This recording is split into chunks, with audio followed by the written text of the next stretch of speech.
Hey guys, welcome to movie lover. Video शुरू करने से पहले अगर आप लोगों ने अभी तक पार्ट 1 नहीं देखा है तो आई बटन के साथ साथ डिस्क्रिप्शन पे भी लिंक मिल जाएगा, जाकर चेक कर सकते हो। मूवी के शुरुआत में जोई अपनी बीते हुए कल की घटना यानी कि गेम में उसके साथ हुई हर एक हादसे के बारे में अपनी साइकियाट्रिस्ट को बताती है। उस साइकियाट्रिस्ट ने जोई को कहती है कि वो सब कुछ भुला के बेन के साथ प्लेन में न्यूयॉर्क ट्रिप पर जाए, लेकिन जोई प्लेन पर सफर करना नहीं चाहती है। वो चाहती है वो बेन के साथ बाई रोड न्यूयॉर्क ट्रिप पर जाए। अब इतने में अलार्म बजता है और साइकियाट्रिस्ट से उसकी मीटिंग की वक्त खत्म होती है। अब जोई बेन के साथ बाई रोड कार से घूमने जाती है, लेकिन उन लोगों का मकसद था मिनोस के खिलाफ सबूत इकट्ठा करना। न्यूयॉर्क पहुंचने के बाद बेन और जोई पहले एक होटल पर जाकर रुका, फिर दूसरे दिन बेन और जोई सबूत इकट्ठा करने एक बिल्डिंग पर गया, लेकिन पूरा बिल्डिंग सुनसान था। जब वो दोनों सबूत ढूंढ रहा था, एक चोर जोई का घड़ी छीनकर भाग गया। बेन और जोई उस चोर का पीछा करते करते एक मेट्रो स्टेशन पर पहुंच गया, जहां पर उस चोर ने चालाकी से बेन और जोई को मेट्रो पर फंसा के भाग गया। बेन जोई को कहता है अगले स्टेशन पर वो लोग उतर के सीसीटीवी की मदद से पुलिस के पास उस चोर के खिलाफ कंप्लेन करेगा। जिस बॉगी में बेन और जोई थी वो बॉगी अचानक चलती मेट्रो से अलग हो गया। उस बॉगी में बेन और जोई को छोड़ के और भी 4 लोग था। अब वो बॉगी एक सुनसान ट्रैक पर जाकर रुक गया। बेन जब जोई को कह रहा था कि मिनोस ने उन लोगों को ढूंढ लिया है, तब उन चारों ने कहा वो लोग भी पहले मिनोस की गेम का शिकार हुआ था और किसी तरह वो लोग भी बच निकला था। यानी कि ये 6 लोग फिर से मिनोस का शिकार होने वाला था और इस बार खेल पिछली बार से और भी ज्यादा खतरनाक होने वाला है।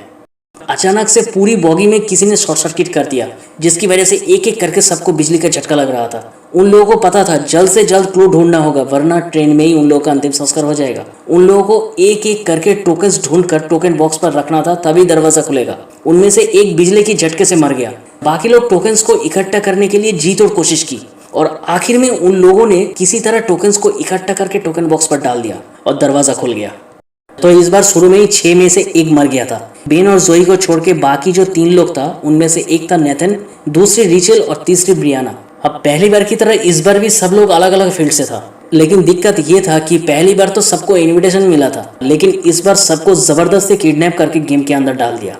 ट्रेन से निकलकर वो लोग एक रूम पर पहुंच गया जो एक बैंक था, और उस रूम से निकलने के लिए फ्लोर टाइल से ही चलकर जाना होगा, दूसरा और कोई रास्ता नहीं था। अगर गलती से भी कोई गलत टाइल्स पर अपना पैर रख दिया तो सारे लेजर्स एक्टिवेट हो जाएगा। उन लोगों ने एक एक करके क्लू ढूंढा, जहां पर एक पिन कोड मिला, जिसकी मदद से बैंक में तीनों घड़ी चलने लगा और तीनों घड़ी में अलग अलग टाइम था।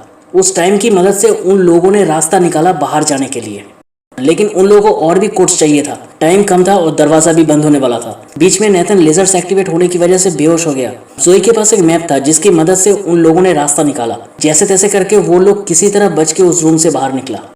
उस रूम से निकलकर वो लोग एक और रूम पर पहुंच गया, जहां पर चारों तरफ रेत था। ये रूम तो और भी खतरनाक था। उन लोगों को उस रूम से बाहर निकलने के लिए एक एंकर चाहिए था, जिससे दरवाजा खुलेगा।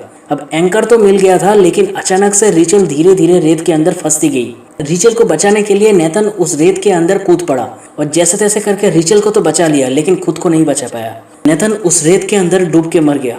अब रेत में सब कुछ डूब रहा था। बचने के लिए उन लोगों ने जी तोड़ कोशिश की। उस एंकर की मदद से उन लोगों के सामने एक दरवाजा तो खुल गया था, लेकिन बाहर निकलने के लिए जोई को एक रास्ता मिल गया। जोई को जो रास्ता मिला था, बेन और रिचल उस रास्ते से बाहर निकलना चाहता था, लेकिन बिरियाना दूसरी दरवाजे के चक्कर में फंस गई।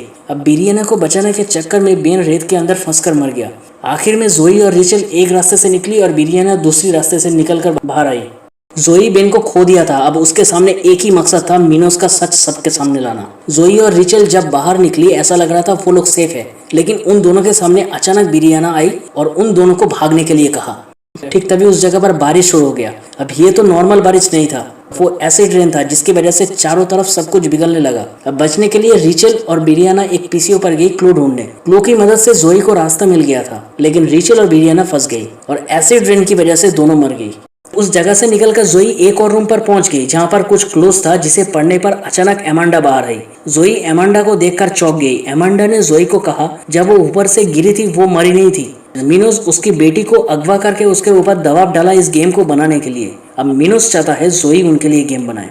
जोई ने साफ मना कर दिया, क्योंकि उसके पास खोने के लिए और कुछ तो था नहीं, लेकिन कहानी कुछ और ही था। ठीक तभी जोई ने देखा बेन एक कमरे में बंद है, जहां पर मिनोस पानी से उसे डुबोकर मरने वाला है। अगर बेन जिंदा चाहिए तो जोई को मिनोस के लिए गेम बनाना ही होगा। लेकिन जोई ने हार नहीं मानी। उसने कांच तोड़ने के लिए आग का इस्तेमाल किया और आखिर में किसी तरह कांच टूट गया और बेन बाहर आ गया। तीनों बाहर निकलने के लिए जी तोड़ कोशिश की और आखिर में किसी तरह बाहर निकल गया। तीनों के पास जो सबूत था वो लोकल पुलिस और मीडिया को दे दिया, जिसकी वजह से मीडिया मिनोस को पब्लिक के सामने एक्सपोज कर दिया। सब कुछ खत्म हो गया। अब जोई खुश थी, वो बेन के साथ घूमने निकल पड़ी। जब प्लेन में जोई और बेन बैठी थी, जोई ने अपने साइकियाट्रिस्ट के फोन की आवाज सुनी। जोई ने चारों तरफ देखा, कुछ तो ऐसा था जो उसे दिख नहीं रहा था। अचानक से प्लेन क्रैश होने वाला था। ठीक तभी मिनोस का रिकॉर्डेड वॉइस मैसेज जोई को सुनाई दी। जोई समझ गई, उस जगह से वो इसलिए भाग पाई क्योंकि मिनोस चाहता था। मीडिया और पुलिस स्टेशन सब कुछ एक प्लान था। मिनोस के बारे में एमेंडा ने पहले ही जोई को कहा था, जो दिखता है वो होता नहीं है। मिनोस जो दिखाना चाहता है वही होता है। जोई फिर से मिनोस के जाल में फंस गई।